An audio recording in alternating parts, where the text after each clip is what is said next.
True, nervous. Very, very dreadfully nervous I had been and am. But why will you say that I am mad? The disease had sharpened my senses, not destroyed, not dulled them. Above all was the sense of hearing acute. I heard all things in the heaven and in the earth. I heard many things in hell. How, then, am I mad? Hearken, and observe how healthily, how calmly I can tell you the whole story. It is impossible to say how first the idea entered my brain, but once conceived, it haunted me day and night. Object there was none. Passion there was none. I loved the old man. He had never wronged me. He had never given me insult. For his gold I had no desire. I think it was his eye. Yes, it was this. He had the eye of a vulture, a pale blue eye with a film over it. Whenever it fell upon me, my blood ran cold. And so, by degrees, very gradually, I made up my mind to take the life of the old man, and thus rid myself of the eye forever. You should have seen how wisely I proceeded, with what caution, with what foresight, with what dissimulation I went to work. I was never kinder to the old man than during the whole week before I killed him. And every night, about midnight, I turned the latch of his door and opened it, oh, so gently. And then, when I had made an opening sufficient for my head, I put in a dark lantern, all closed, so that no light shone out, and then I thrust in my head. Oh, you would have laughed to see how cunningly I thrust it in. I moved it slowly, very, very slowly, so that I might not disturb the old man's sleep. It took me an hour to place my whole head within the opening, so far that I could see him as he lay upon his bed. Ha! Would a madman have been so wise as this?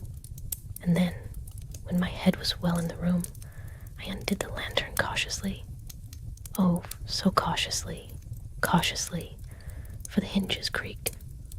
I undid it just so much that a single thin ray fell upon the vulture eye. But I found the eye always closed, and so it was impossible to do the work. For it was not the old man who vexed me, but his evil eye. Upon the 8th night I was more than usually cautious in opening the door. Never before that night had I felt the extent of my own powers, of my sagacity. I could scarcely contain my feelings of triumph, to think that there I was, opening the door, little by little, and the old man not even to dream of my secret deeds or thoughts. I had my head in, and was about to open the lantern, when my thumb slipped upon the tin fastening, and the old man sprang up in bed, crying out, "Who's there?" I kept quite still and said nothing. For a whole hour I did not move a muscle, and in the meantime I did not hear him lie down. He was still sitting up in the bed, listening, just as I have done, night after night, hearkening to the death watches in the wall.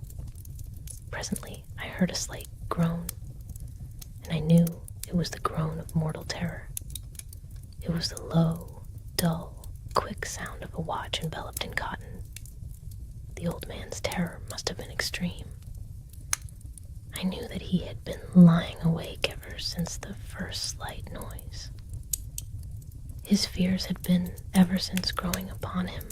When I had waited a long time, very patiently, I resolved to open a little, a very, very little crevice in the lantern. So I opened it. You cannot imagine how stealthily, until at length a single dim ray, like the thread of the spider, shot from out the crevice and fell full upon the vulture eye. It was open, wide open, and I grew furious as I gazed upon it. I saw it with perfect distinctness, all a dull blue, with a hideous veil over it that chilled the very marrow in my bones. And now, have I not told you that what you mistake for madness is but over-acuteness of the senses? Now, I say, there came to my ears a low, dull, quick sound, the sound of a watch enveloped in cotton. I knew that sound well, too. It was the beating of the old man's heart. It increased my fury, as the beating of a drum stimulates the soldier into courage. But even yet I refrained. I scarcely breathed. I held the lantern motionless, and then I moved. I dragged him to the floor and pulled the heavy bed over him. I then smiled gaily to find the deed so far done. If still you think me mad, you will think so no longer when I describe the wise precautions I took for the concealment of the body. The night waned, and I worked hastily, but in silence. First of all, I dismembered the corpse. I cut off the head and the arms and the legs. I then took up 3 planks from the flooring of the chamber and deposited all between the scantlings. I then replaced the boards so cleverly, so cunningly, that no human eye, not even his, could have detected anything wrong. There was nothing to wash out, no stain of any kind, no blood spot whatever. When I had made an end of these labors, it was 4 o'clock, still dark as midnight. As the bell sounded the hour, there came a knocking at the street door. I went down to open it with a light heart, for what had I now to fear? There entered 3 men who introduced themselves with perfect suavity as officers of the police. A shriek had been heard by a neighbor during the night. Suspicion of foul play had been aroused.